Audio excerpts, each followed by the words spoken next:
Hey, good people, how y'all doing?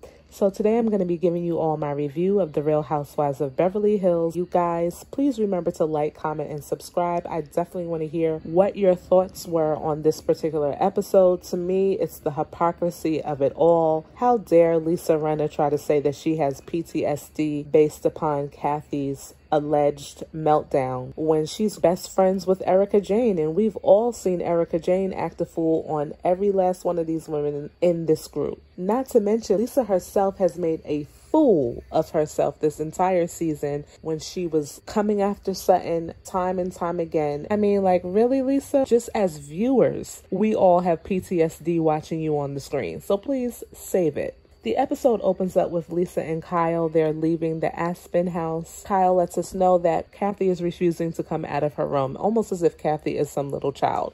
For all I know, Kathy is at a hotel. I highly doubt if Kathy acted the way that Lisa Rinna is making it seem like she acted, she would actually stay at Kyle's house another night. So here goes Lisa saying that her head was in a fog. Kathy had a meltdown in the club last night. Her face is just so puffy and she's in complete shock. Girl, please. In my opinion, Lisa needs to go ahead and try to see if she can get back on one of these soap operas that she was on, because she is definitely doing her best acting this episode. She goes on to say in her confessional that Kathy's behavior is not something that she would imagine coming from anyone in this group, especially Kathy Hilton. I'm like, girl, aren't you friends with Erika Jayne? Really? Okay, Lisa, that's laughable. Kyle says in her confessional that Kathy doesn't want to come out of the room, and she knows that somehow this is all going to be her fault. We see that the rest of the ladies are packing up, getting ready to leave as well. I just have to say, Sutton, I am officially done with you. This whole back and forth that you're doing with Erika time and time again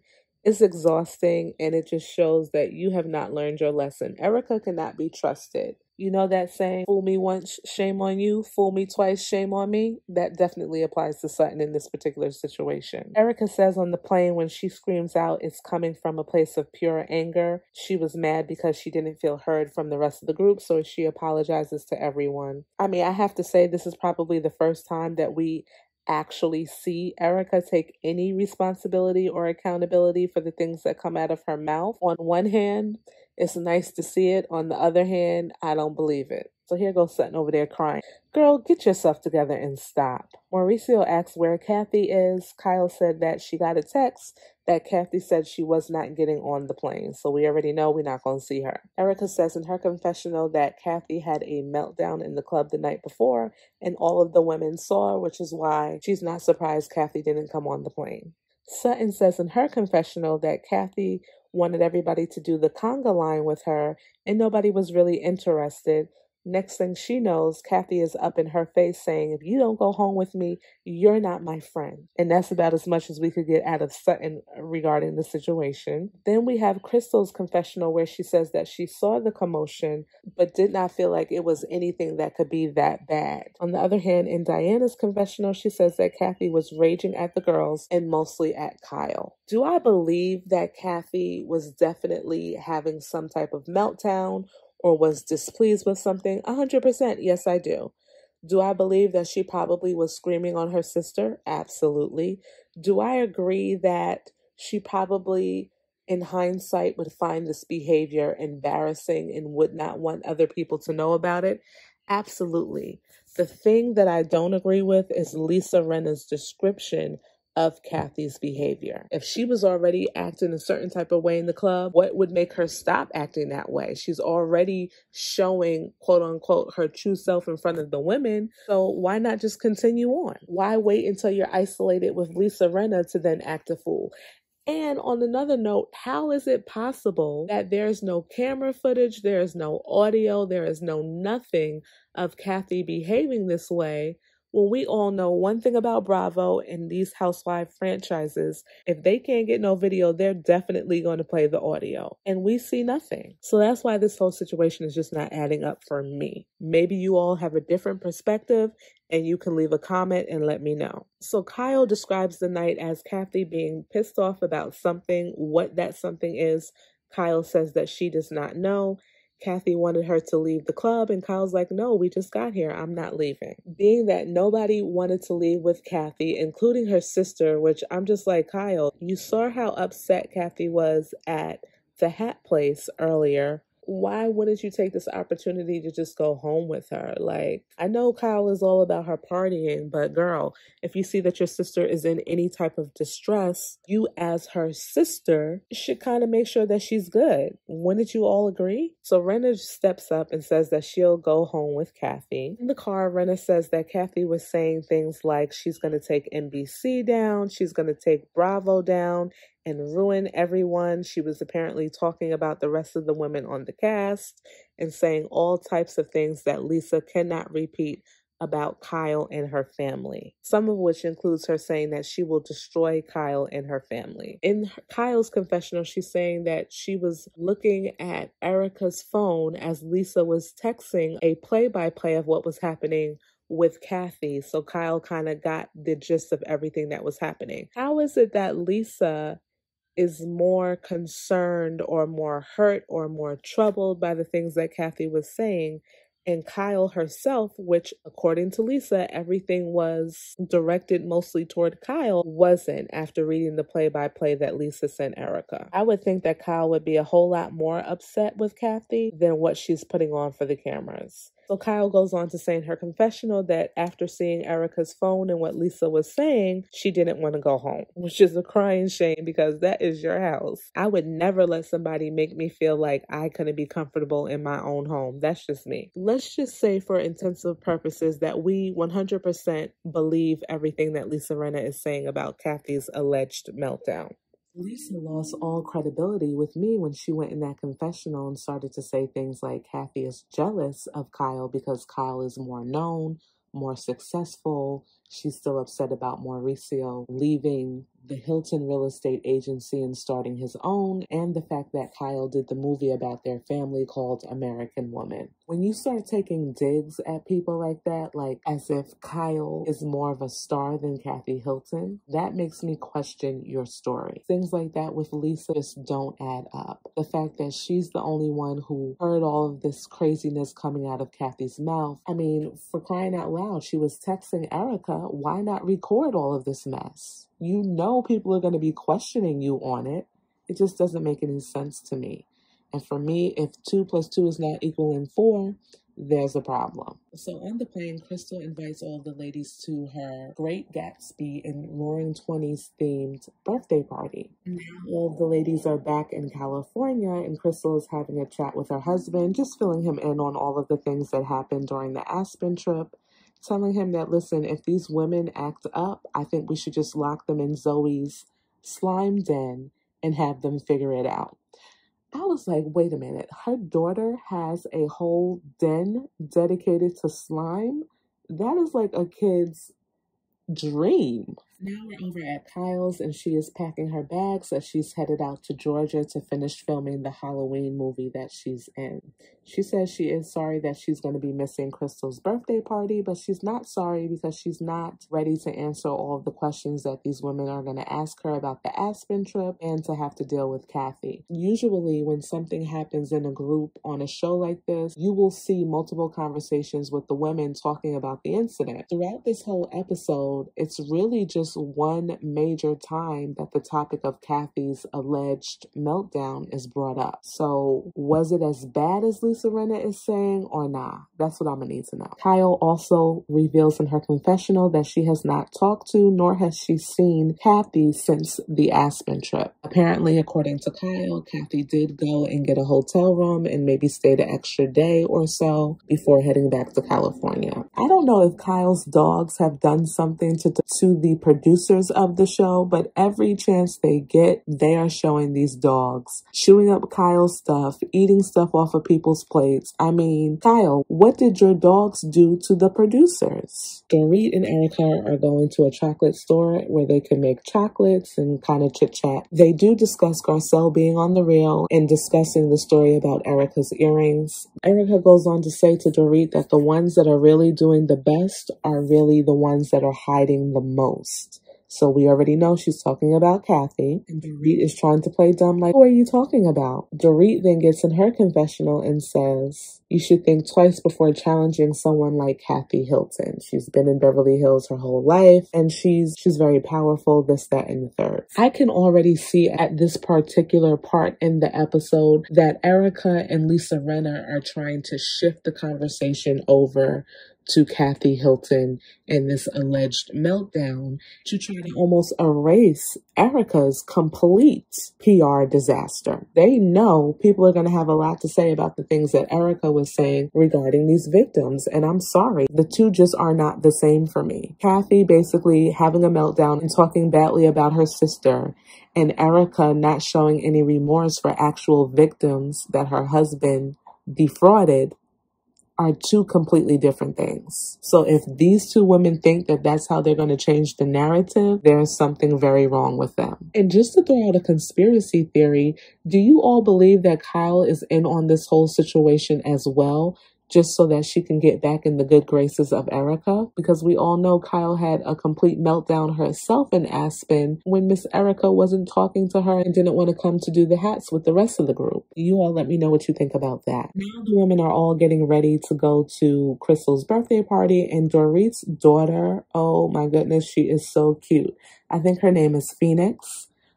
Dorit is in her refrigerator grabbing a Coca-Cola, and she's like, Phoenix, I have a little soda. So her daughter comes like she is the mother and Dorit is the child, takes the soda from her and says, you don't need any soda, get a coffee or something. I thought that was so funny and just so cute. In the next scene, Cherie is walking into Garcelle's house like Garcelle owes her something, girl. She just busts through the door like, hey, I'm here. While Garcelle is upstairs getting ready, Cherie sees that Garcelle left Crystal's gift on her countertop, and Cherie proceeds to open up the card that Garcelle has for Crystal and add her name to it as if both she and Garcelle brought a gift for Crystal. Now, Cherie, I know that your mother raised you better than this. You know when you go to somebody's birthday, you're supposed to come with a gift in hand. And it is so tacky for you to add your name to that card, knowing good and well you had nothing to do with the gift for Crystal. In her defense, when Garcelle does make her way downstairs, she does share with Garcelle that she did this. And Garcelle, for the most part, doesn't seem bothered by it. While the two ladies are downstairs, Garcelle is discussing her segment with The Veil where they talk about Erika. And Cherie, like many people I'm seeing online, feels like, listen, for me, it would be hard for me to give those earrings away. And Garcelle's like, why? You have other stuff. And Cherie just says, you know, it just really would be hard for me to do that. I can understand the argument that perhaps Erika is innocent, which is why she's pushing so hard not to have to give up certain things like these earrings. But at the same time, I believe 100% that Tom Girardi allegedly stole from these victims. And if these earrings that he gifted you can in some way, shape, or form help these people recoup some of the money that they did not get from him, then I would just give the earrings up. I just don't see what's hard about that, honestly. So Cherie asks if she and Erika had a conversation, and Carson says that she's not going to say anything unless Erika brings it up to her. Now we're at Crystal's party, and I think the two best dressed for me are definitely Sutton and Cherie. They are giving me the whole 20s vibe. I love their outfits. Rinna comes to the party and says in her confessional that it's really hard for her to get past what she just went through with Kathy,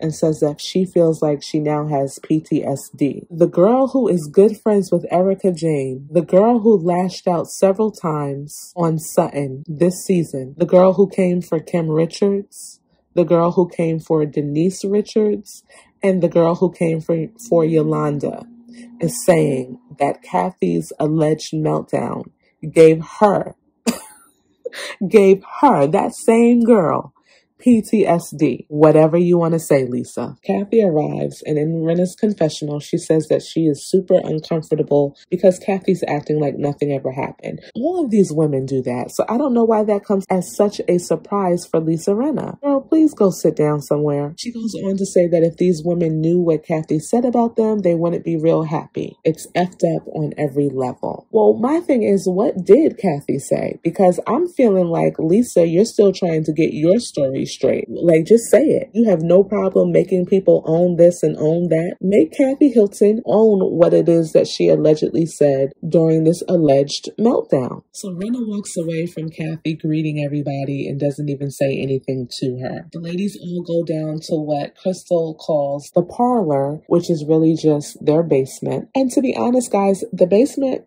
or the parlor, as Crystal says, is very nice, but I expected a little bit more. So I don't know how much money, effort, time they put into it, but I was just, I don't know, expect like the movie screen to come from up out of the floor. I mean, I just don't know. I was just expecting a little bit more. We see that Sutton and Erika are having a drink together, or rather sharing the same drink, which is disgusting. First of all, we're still going through COVID, and most of these women this season alone have had to miss days because they had COVID.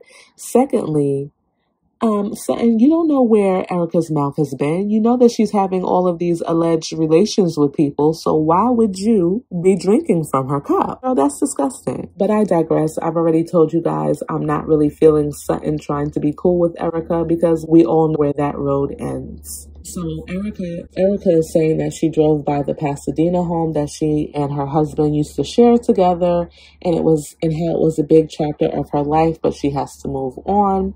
They do show a flashback of Erika inviting Lisa Rinna over to her house for the first time and giving her a grand tour. The one thing that I will always remember about Erika's house was that chapel that she had. I have never seen anybody have a chapel in their house, and I thought that that was so cool. Sidebar, did you guys notice how many octaves higher Erika's voice was back then? I feel like her voice has gotten a lot more deeper now. Crystal gives her speech about how this is her last year of her 30s and she's grateful for everybody in the room. Nothing really to see here. I did think that her giving each of the guests personalized cookies with their name on it was really cute. I really like that. Because Kyle is not there to stir the pot, we have to rely on the next best thing, Dorit. And she goes over to Garcelle and she asks Garcelle, have she and Erika talked? And of course she's alluding to the episode of The Real. Garcelle's like, no, we haven't talked yet. We haven't even really seen each other. Dorit then goes on to ask, when did you guys film that episode?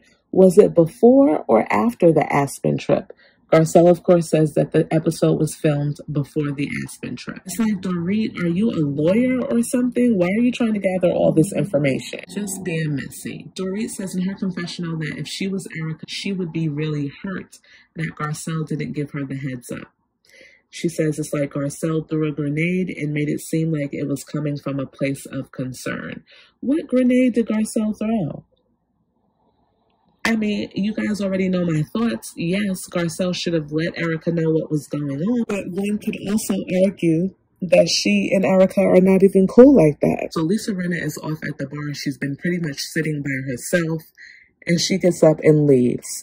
Crystal notices that she has left, so she goes after her and wants to know what's going on. Lisa lets her know, I'm leaving. I don't feel really comfortable here. I'm still upset with what happened in Aspen. So Crystal's like, well, girl, was it really that bad? Lisa's like, yes, it was that bad, and calls Kathy the devil, which completely stuns Crystal, of course. Crystal's looking at Lisa like, well, you seem really shaken up. Back in the other room, Erika asks Garcelle to have a little chat, and we all know they're about to talk about The Real. So Erika says that she really would have appreciated a heads up, saying that she thought both she and Garcelle really connected when they were in Aspen together. Garcelle was like, we did. And she thought that they really had a nice time snowmobiling. Here goes Garcelle. We did. I'm like, Garcelle. It's like, check, check, check. And so what? So, in a shocking turn of events for me, Garcelle apologizes to Erika for not letting her know that she was talking about her on The Real. I just, like, Garcelle at times really does confuse me, because it's like, girl, this is the opportune time for you to just tell her the truth. Oof. Her and Sutton are really working my nerves. Crystal comes back into the room and lets everyone know that Rinna left and seems very shaken up about what happened in Aspen. She goes on to say Rinna looked like she saw a ghost. Just like, y'all are crazy. Oh, gosh. I mean, I don't even know what to say to that. So Kathy in her confessional says that she knows Rinna went through a hard time with her mom, and it can't be anything that Kathy said to her that would really have upset Lisa. So as we see, Kathy is basically trying to do some form of damage control. Now, do I believe that Kathy had a meltdown? Absolutely, she had a meltdown. Do I believe that the meltdown was as bad as Lisa makes it out to be? Absolutely not. Lisa's just trying to come for Kathy like she came for Kim. If Bravo does have Lisa Rinna come back, I'm going to need her to come back with Kim Richards on the show as well. I'm going to need both Kathy and Kim Richards to be on the show together for Kim to solely be there to dig into Lisa's behind. That's what I'm going to need to see. So Garcelle and everybody are like, well, I can't believe that Lisa left without saying goodbye to anybody. So she tells Erika to text her. Erika and Diana go off into the other room and call Lisa, and to my surprise, Lisa doesn't answer the phone. Erika gives Diana some more information about what Lisa told her in regards to Kathy's behavior in Aspen, and she says that Lisa sent her a text saying that she was locked in her room. That's how bad Kathy was. Why not just leave Kyle's house and go find refuge like the other women have done at Diana's hotel, if it was as bad as you're making it out to be? I mean, it just doesn't make sense. Erika goes on to say everyone was so quick to condemn her and her behavior, but if we're going to talk just about my behavior, we should also talk about everybody else's in the group. And again, this just supports my opinion that Erika and Lisa are trying to make this Kathy thing be on the same level as Erika not showing any remorse for these victims, and the two just are not the same thing. Diana says to Erika that Kathy just did not seem like herself. Erika then says all Kathy has to do is just admit to what she said, apologize, and move on. Diana calls Lisa a chicken because she couldn't sit there and face Kathy. Back in the other room, Dorit, feeling uncomfortable because she's not there with any of her allies, tells the women that she's leaving as well, but she actually stays back to have a conversation with Erika. Erika lets Dorit know that according to Lisa, Kathy's behavior was much more worse than what she initially let on, and Erika's with the dramatics, putting her head down like she's so distraught about everything. Girl, please. Dorit says that she's afraid for Kyle because she feels like Kyle is going to be the one who suffers the most. And that's pretty much the end of the episode, guys. Let me know what you think about this whole Kathy and Lisa situation. I pretty much made my position on this clear, but I'd love to hear from you. Please remember to like, comment, and subscribe, and I'll see you in my next video. Bye-bye.